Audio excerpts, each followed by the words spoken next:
This island holds an ancient legend about two brothers, dragons, known as the Masters of Void and Fire. Together, they maintained balance and harmony across the world. But one day, a dispute arose between them over who was the worthier ruler. Their disagreement ignited a fierce battle. And so, the story of Demon Hunters begins.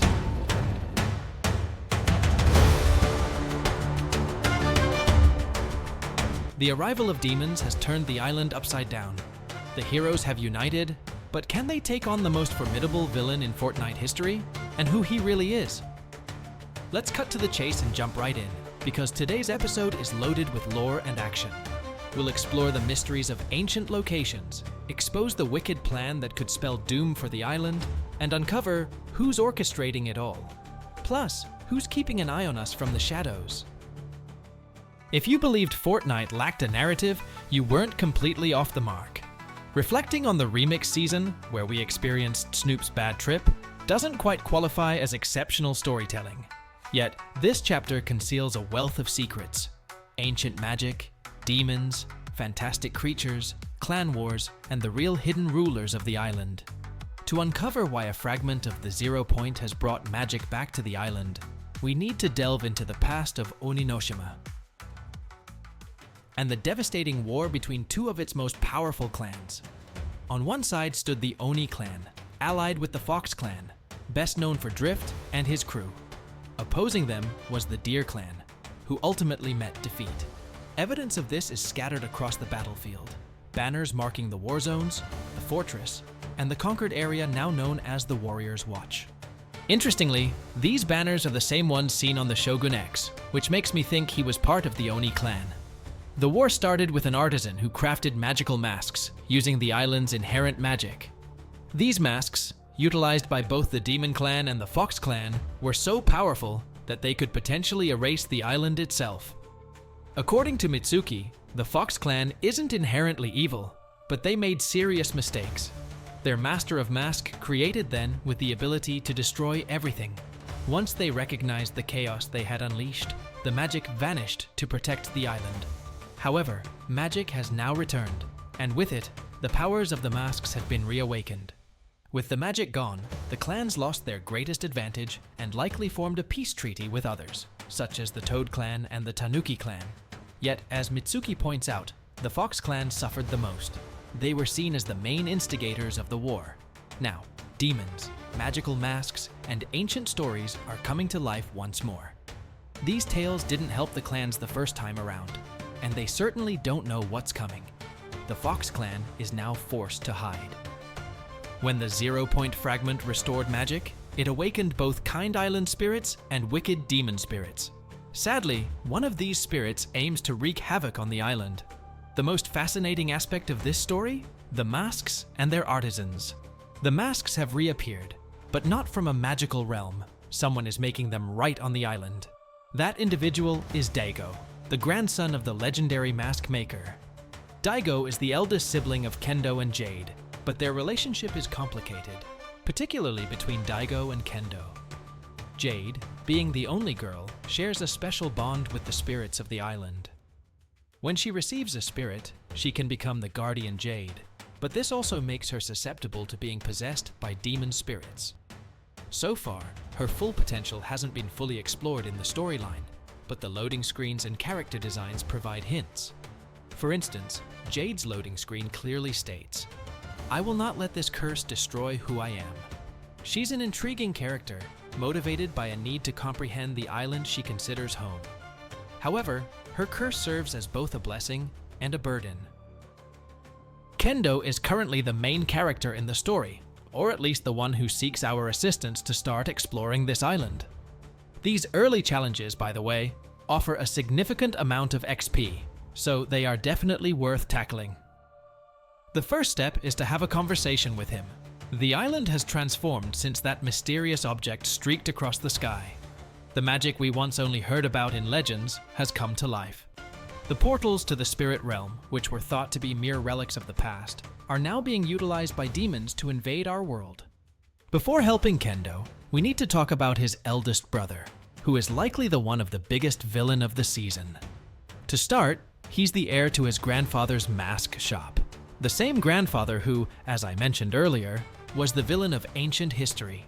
If we speak to him directly, he lies, saying that all the masks don't have magical powers. We stopped working with that stuff ages ago. We make masks of immense power, but ancestors burned the secrets of how to create them. As we can hear, he's incredibly ambitious about gaining power. He even admits to having powers himself because he's been practicing magic.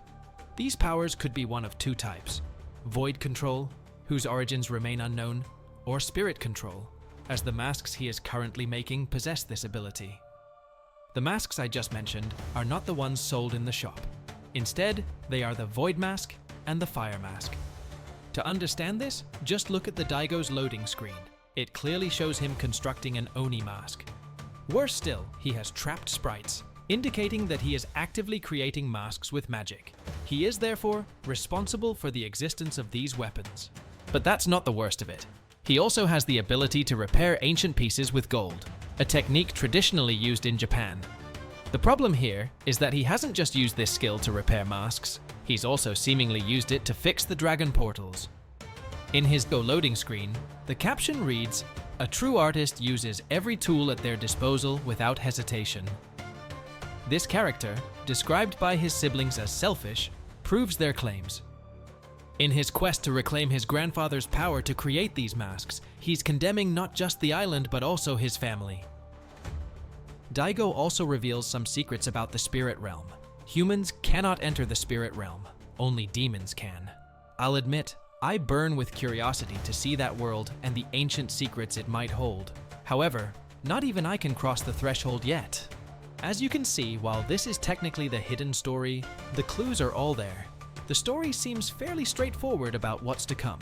But for now, we're still in the early stages of this adventure involving this young man.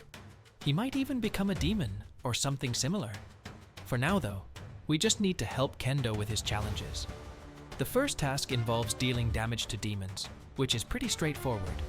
You just have to hit one with the katana a few times to reach the required 350 damage. After that, you'll need to place fox-shaped statues similar to the ones shown here. These statues are spread out across the island, and you only need to position 3 of them. Next, you'll need to collect residual essence from places like the Warrior's Watch or Demon's Dojo. It doesn't really matter which location you choose, since each has 3, and you only need a total of 5. These spirits pay homage to the ancient war era, representing the old warriors who have passed on, which is why they take on this form. Since these spirits are so ancient, you'll need to focus on eliminating more recent demons. I suggest targeting groups of 3.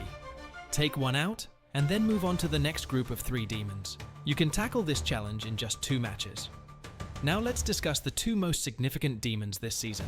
First up is Shogun X. He's a fascinating character, essentially a shadow. However, his statues across the island indicate that he was once the leader of the demon clan, and now he seems to have returned from the dead, or something along those lines. So here's my theory. Shogun could be the grandfather of Daigo and his siblings. This idea makes sense since they frequently discuss the artisan, but never mention the clan leader, who might actually be the same individual. Aside from this theory, not much is known about Shogun. He's essentially a blank slate. Well, more like a black shadow, so he remains a mystery. Given his strength and presence on the island, it's likely he'll have a significant role in the story, or at the very least, loopers will recognize him for the impressive character he is. The same applies to Night Rose, even though we've been led to believe she's a villain. Like other characters, her styles and loading screens show that she isn't truly causing harm on the island. Instead, she's being controlled by a demon. This becomes clear when you enter her zone and realize that she's just a puppet, with the fire-throwing demon acting as the puppeteer. Night Rose's story hints that she's eternally bound to her former task. This likely means she's a marionette, which her cosmetics also suggest. It's possible she might break free someday and join our side. Her loading screen is quite revealing, stating, "Those who controlled me will face my wrath." This suggests her liberation may be part of the story yet to unfold. While the season trailer paints Rose as the villain, I don't really think that's the case. In fact, as I've mentioned, I believe Daigo will turn out to be the antagonist to break free the puppeteer, the main villain of this season. who control all this demons being from Spirit Realm, which figure is most likely is. For now, you should talk to the previous protagonists, Hope and Jones. If you speak to them, they'll mention they're on a mission, though they won't give away too much. However, when you deliver the artifact to Hope, she reveals more. I came here searching for something, an unusual and powerful artifact. It doesn't surprise me that the myths and ancient magic of this island are awakening. I have a feeling it's connected to the demon invasion. This essence will help my partner and me uncover the truth. Thank you for your help. We'll stay in touch. That's how the first week of the story wraps up. A strong start. To continue, we'll catch up next week with Week 2 quests. I genuinely hope they surprise us with something exciting. Based on everything I've shared in this video, it feels like we can already glimpse the outline of the season's storyline. As for smaller side stories in Chapter 6, one involves an ancient giant turtle. This turtle will start moving around the map for a specific reason, as Samurai explains when you speak to him. My duty is to help all sea creatures in need. The great turtle suffers from darkness and loneliness. If the darkness can be dispelled, well, that must be my focus. Still, if I can also help this turtle find its lost love, I will have fulfilled my duty. As you can tell, the turtle has lost its partner, and Ryu is trying to reunite them. He's an intriguing character with a deeper reason for helping marine animals. I carry within me the heart of the lost sea dragon. What does that mean? Honestly, I'm not entirely sure. My duty is to fulfill the dragon's oaths and seek its lost bones. That purpose comforts me. It's likely that as the weeks progress, both Ryu and the turtle will change locations, uncovering new elements like the missing partner or even the sea dragon itself. Lastly, let's talk about one of the most entertaining details in this video: the pets and creatures scattered across the map. From small robots working on mysterious tasks, even though no one seems to supervise them, to the return of gnomes from earlier chapters, there's a lot to discover. For example, between the Demon's Dojo and the Shining Span, you can find several gnomes, and even Burn's pet, which plays a significant role on the island in Chapter 6. In a small refuge, you'll notice items from various chapters, like a vase from the Myths and Legends season, or an object near the bed from the Unbridled Chaos season. Unfortunately, the Coral Friends are back too, and one of them is on the verge of becoming dinner for the small creatures. Meanwhile, near the fortress, you can hear their song and see them hanging out with the gnomes. It's possible we'll see movement and more explanation about these creatures in the coming weeks. Some are scattered across the map, while others remain hidden. While it's a small side story, it's fascinating to see how it ties into the bigger narrative. I've spotted many other intriguing things on the map, some of which you've pointed out to me. As always, this was Punk, and I see you samurais in next video. Take care.